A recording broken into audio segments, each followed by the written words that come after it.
दोस्तों स्वागत है एक बार पुनः आपके अपने चैनल एनसीईआरटी सॉल्यूशन 99।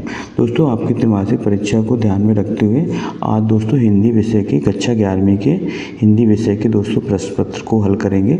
ये प्रश्न पत्र दोस्तों आपकी त्रैमासिक, अर्धवार्षिक और वार्षिक परीक्षा के लिए तीनों के लिए दोस्तों ये बहुत ही उपयोगी साबित होगा। दोस्तों आप पेन कॉपी लेकर बैठें और इन प्रश्नों को नोट डाउन कर लें और इनका बार बार अभ्यास करें ताकि आप परीक्षा में एक अच्छे स्कोर लेकर पास हो सकें। दोस्तों अगर आपने हमारे चैनल को अभी तक सब्सक्राइब नहीं किया है तो आपसे विनम्र निवेदन है कि आप हमारे चैनल को सब्सक्राइब कर दें और दोस्तों लाइक कर दें। तो दोस्तों देखते हैं आज का प्रश्न पत्र कक्षा 11वीं विषय हिंदी।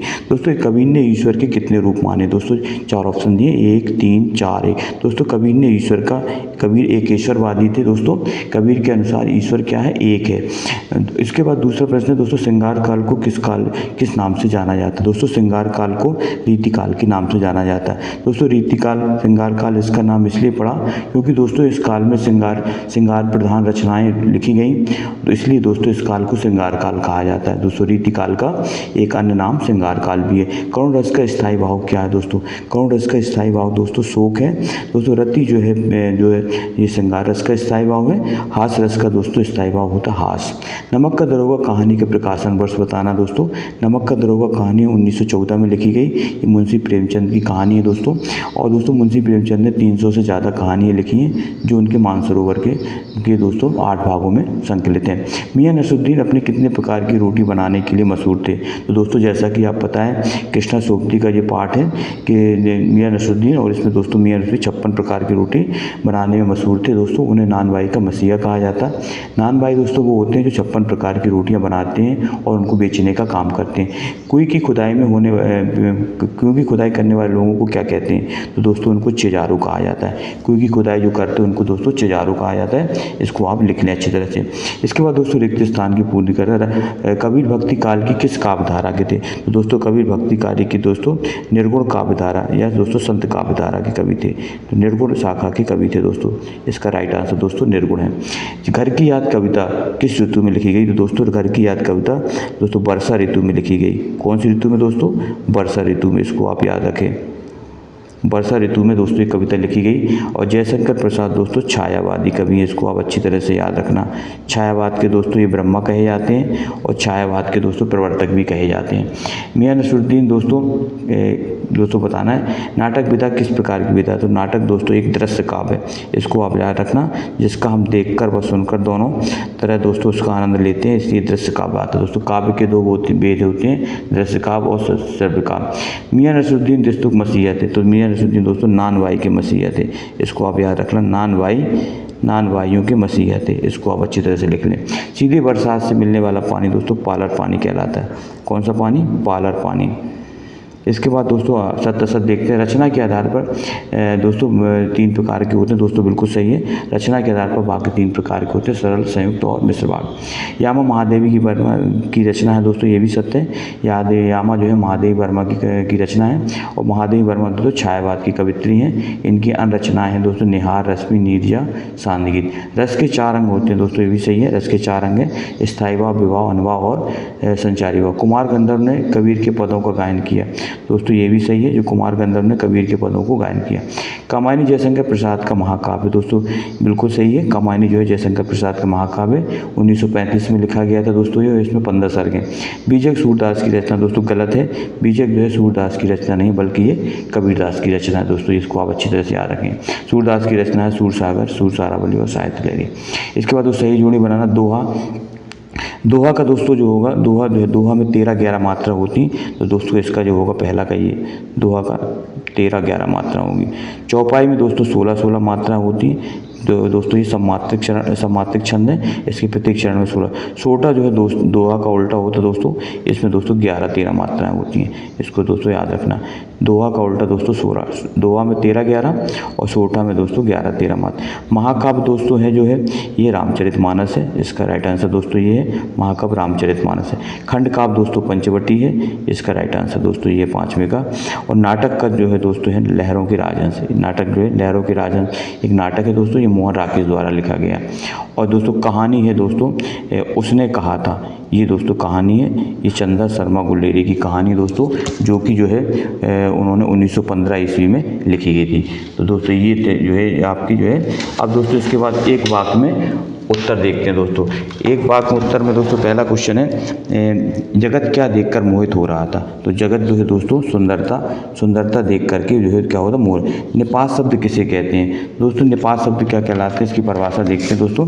निपात शब्द जो दोस्तों कहलाते हैं वे अव्यय शब्द जो किसी शब्द या पद के बाद लगकर उसके अर्थ पर विशेष बल देते हैं, उन्हें दोस्तों क्या कहते हैं, निपात शब्द कहते हैं। वे अव्यय शब्द जो किसी शब्द या पद के बाद लगकर उसके अर्थ में विशेष बल देते हैं, उन्हें दोस्तों निपात शब्द कहते हैं। जैसे तक भी ही, जैसे आपको वहाँ जाना ही होगा दोस्तों, इसमें निपात शब्द ही है। इसके बाद दोस्तों अगला है क्वेश्चन दोस्तों, प्रश्न क्रमांक दोस्तों किसे एक बैठक में पढ़ा जा सकता है दोस्तों।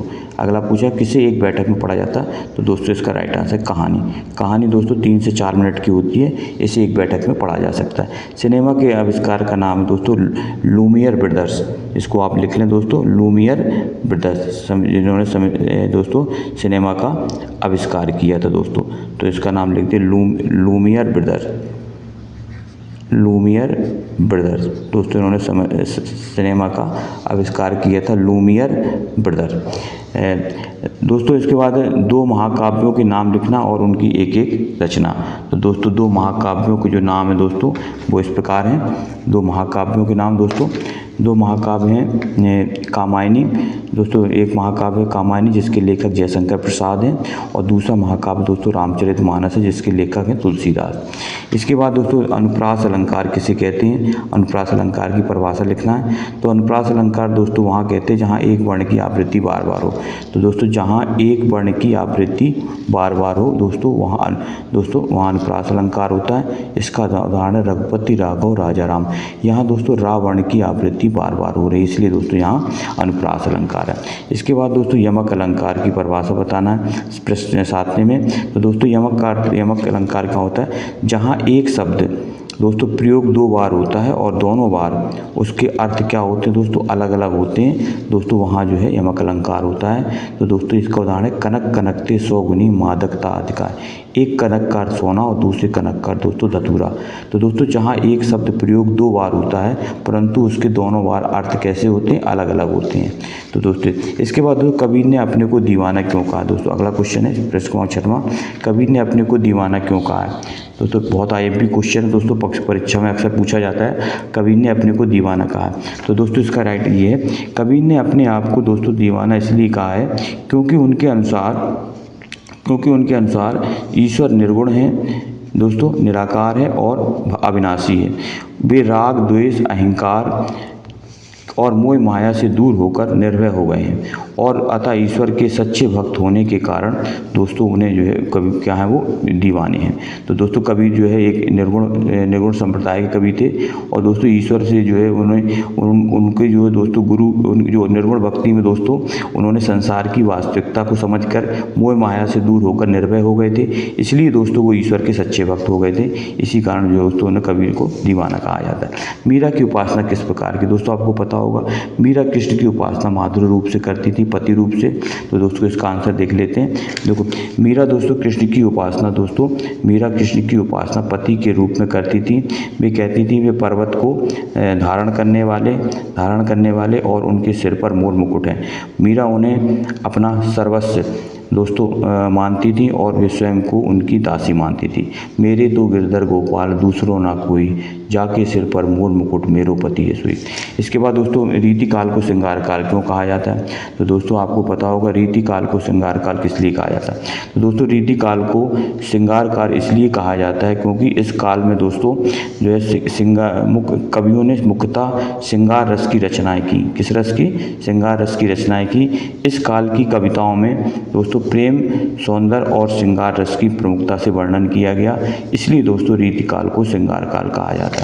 इसके बाद अगला क्वेश्चन दोस्तों, भक्ति काल को हिंदी साहित्य का स्वर्ण युग क्यों कहा जाता है। दोस्तों भक्ति काल को हिंदी साहित्य का बहुत ही IMP क्वेश्चन दोस्तों लगभग हर परीक्षा में दोस्तों रिपीट होता है कि भक्ति काल को हिंदी साहित्य का स्वर्ण युग क्यों कहा जाता है। तो दोस्तों भक्ति काल में भक्ति प्रेम और मानवता के मूल्यों को उजागर किया गया, मानवता के मूल्यों को उजागर किया गया। और तुलसीदास, सूरदास और मीराबाई जैसे महान कवियों ने अपनी रचनाओं में के माध्यम से लोगों को समाज में धार्मिक और सामाजिक जागरूकता फैलाई। इसी कारण दोस्तों भक्ति काल को हिंदी साहित्य का दोस्तों स्वर्ण युग कहा जाता है। दोस्तों स्वर्ण युग कहा था दोस्तों जॉर्ज गियर्सन ने दोस्तों भक्ति काल को हिंदी साहित्य का स्वर्ण युग कहा था। इसके बाद दोस्तों समाचार के तत्व बताना है पृष्ठ क्रमांक 9 में। समाचार के तत्व कौन कौन से हैं दोस्तों? तो समाचार के तत्व आप देख लीजिए पृष्ठ क्रमांक 9 में। समाचार के तत्व दोस्तों, समाचार के तत्व 8 हैं। तो समाचार के तत्व ये हैं दोस्तों, नवीनता होनी चाहिए समाचार में, समाचार का महत्व, निकटता, प्रभाव, मनोरंजन, सत्यता और दोस्तों स्पष्टता और वस्तुनिष्ठता। ये दोस्तों समाचार के तत्व हैं। नवीनता, महत्व, निकटता, प्रभाव, मनोरंजन, सत्यता और स्पष्टता और वस्तुनिष्ठता। इसके बाद दोस्तों अगला क्वेश्चन है मुहावरे और लोकोक्ति में अंतर। बहुत ही आईएमपी क्वेश्चन दोस्तों, इस प्रश्न को आप जरूर याद कर लें। मुहावरा दोस्तों, मुहावरे लोकोक्ति में अंतर देखते हैं। मुहावरा और लोकोक्ति में क्या अंतर है दोस्तों? मुहावरे लोकोक्ति में अंतर है दोस्तों, मुहावरा एक वाक्यांश होता है, ये दोस्तों ये पूर्ण वाक्य होता है। लोकोक्ति मुहावरे का स्वतंत्र प्रयोग संभव नहीं है, जबकि दोस्तों इसका स्वतंत्र प्रयोग संभव है।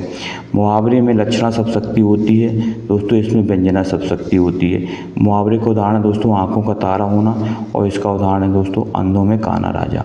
तो दोस्तों ये थे मुहावरा और दोस्तों ये थी लोकोक्ति। इन दोनों में अंतर। बहुत ही आईएमपी क्वेश्चन दोस्तों, ये आपकी 11वीं 12वीं सभी परीक्षाओं में दोस्तों ये पूछा जाता है। इसके बाद दोस्तों महाकाव्य और खंडकाव्य में अंतर। दोस्तों महाकाव्य में दोस्तों पता है दोस्तों, महाकाव्य में जीवन का समग्र चित्रण होता है, और दोस्तों खंडकाव्य में जीवन के एक अंश का चित्रण होता है। महाकाव्य में दोस्तों पात्रों की संख्या अधिक होती है, खंडकाव्य में पात्रों की संख्या कम होती है। महाकाव्य में दोस्तों कम से कम 8 सर्ग होना अनिवार्य है, जबकि खंडकाव्य में ऐसा होना निश्चित नहीं है। दोस्तों महाकाव्य का उदाहरण रामचरितमानस रामायणी है, जबकि खंडकाव्य का उदाहरण दोस्तों पंचवटी है। और दोस्तों इसका दूसरा है दोस्तों महाकाव्य के अंदर पंचवटी, जिसके लेखक मैथिली शरण गुप्त हैं। और दोस्तों नरोत्तम दास ने लिखा था सुदामा चरित्र, ये भी दोस्तों खंडकाव्य। शब्द शक्ति से क्या अभिप्राय है दोस्तों? शब्द शक्ति पूछते हैं तो शब्द शक्ति की परिभाषा दोस्तों ये है, शब्दों की वह शक्ति जिससे अपने अर्थ का बोध कराते हैं, शब्दों की वह शक्ति जो अपने अर्थ का बोध कराते हैं, उन्हें शब्द शक्ति कहते हैं। दोस्तों शब्द शक्ति 3 प्रकार की होती है, अभिधा, लक्षणा और व्यंजना। शब्द युग्म किसे कहते हैं दोस्तों? शब्द युग्म प्रश्न क्रमांक दोस्तों 12वां है, शब्द युग्म किसे कहते हैं? शब्द युग्म में दोस्तों क्या कहलाते हैं? शब्द युग्म ऐसे दो ऐसे शब्द जो उच्चारण में समान होते हैं, परंतु अर्थ क्या होते हैं? अलग अलग होते हैं। तो उन्हें शब्द युग्म कहते हैं कुल और कूल। तो कुल माने दोस्तों वंश होता है, और कूल माने किनारा। दोस्तों ऐसे शब्द जो उच्चारण में समान होते हैं, परंतु जो है दोस्तों उनके अर्थ कैसे होते हैं? अलग अलग होते हैं, शब्द युग्म कहलाते हैं। नीड शब्द का अर्थ बताना दोस्तों। नीड शब्द का अर्थ, तो दोस्तों नीड शब्द का अर्थ होता है दोस्तों घोंसला। ये पक्षियों द्वारा जो घोंसला बनाया जाता है उसे दोस्तों नीड कहा जाता है, इसका अर्थ वो। इसके बाद दोस्तों है हमारा शरीर कितने तत्वों से बना है? दोस्तों हमारा शरीर 5 तत्वों से बना है। क्षितिज, जल, पावक, गगन, समीरा, पंच तत्व से बना शरीर है। तो दोस्तों 5 तत्व कौन कौन से दोस्तों? पृथ्वी, जल, वायु, अग्नि और आकाश। ये 5 तत्व दोस्तों हमारे शरीर में पाए जाते हैं। इसके बाद दोस्तों नमक का द्रोह का पाठ के लेकर पता ही है आपको दोस्तों, ये नमक का द्रोह का पाठ के लेकर मुंशी प्रेमचंद हैं।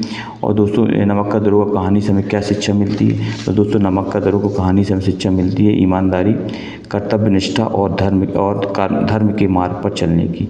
ये दोस्तों हमें इस कहानी से शिक्षा मिलती है, मुंशी प्रेमचंद की कहानी नमक का दरोगा से। इसके बाद तो दोस्तों ये और प्रश्न देखते हैं दोस्तों। ये दोस्तों जीवन परिचय है। ये दोस्तों आपका जो है छात्र कंप्यूटर शिक्षक की आवश्यकता होती है। एक विज्ञापन, छात्र की कक्षा में विलम्ब से पहुंचने पर शिक्षक छात्र के होने वाले संवाद लिखना है। और दोस्तों इसके बाद जो है ये आपकी जो है पैराग्राफ है, इससे संबंधित क्वेश्चन पूछे जाते हैं दोस्तों। इसमें दोस्तों पद्यांश दिया है, इसकी जो है आपको संदर्भ से व्याख्या करना है। हम तो एक एक कर जाना, ये कबीर से लिया गया है। दो ही कहे दिन को जो दो जने पहचाना, एक पवन ते एक पानी, एक है मुझ ज्योति समाना, एक है खाक गड़े सगवाड़े, एक है कोरा। ये दोस्तों कबीरदास का है। तो इसमें संदर्भ प्रशंसक भी आएगा। मेरे तो गिरधर गोपाल दूसरो ना कोई, जाके सिर पर मोर मुकुट मेरे पति सोई, छाड़ दही कुल की कहानी कहाँ करे कोई, संतन संग डिग डिग बैठी लोक लाज कोई। ये दोस्तों मीराबाई की पदावली से लिया गया है। दोस्तों इनकी संदर्भ प्रशंसक व्याख्या करना है। दोस्तों ये गद्यांश दिया है अपठित गद्यांश। और दोस्तों 22 में पूछा गया अपने सरपंच महोदय को एक आवेदन पत्र लिखना है जिसमें अपने गाँव की गंदगी के बारे में बताना है। और एक दोस्तों इसी महत्वा में पूछा गया 22 में अपने पिताजी को अपनी परीक्षा की तैयारी के पत्र लिखना है। तो दोस्तों ये आवेदन पत्र पूछे जाते हैं 4 नंबर के। और दोस्तों 23 में दोस्तों किसी एक विषय पर रूपरेखा सहित निबंध लिखना है। विज्ञान के चमत्कार, पर्यावरण प्रदूषण, जल है तो कल है, जीवन में खेलों का महत्व। तो दोस्तों ये था आज का प्रश्न। दोस्तों अगर आपने हमारे चैनल को सब्सक्राइब नहीं किया है तो आपसे विनम्र निवेदन है कि आप हमारे चैनल को सब्सक्राइब कर दें। हम निरंतर आपके लिए दोस्तों नए नए प्रश्न पत्र लाते रहते हैं। आपका दिन दोस्तों शुभ हो। जय हिंद, जय भारत, वंदे मातरम दोस्तों।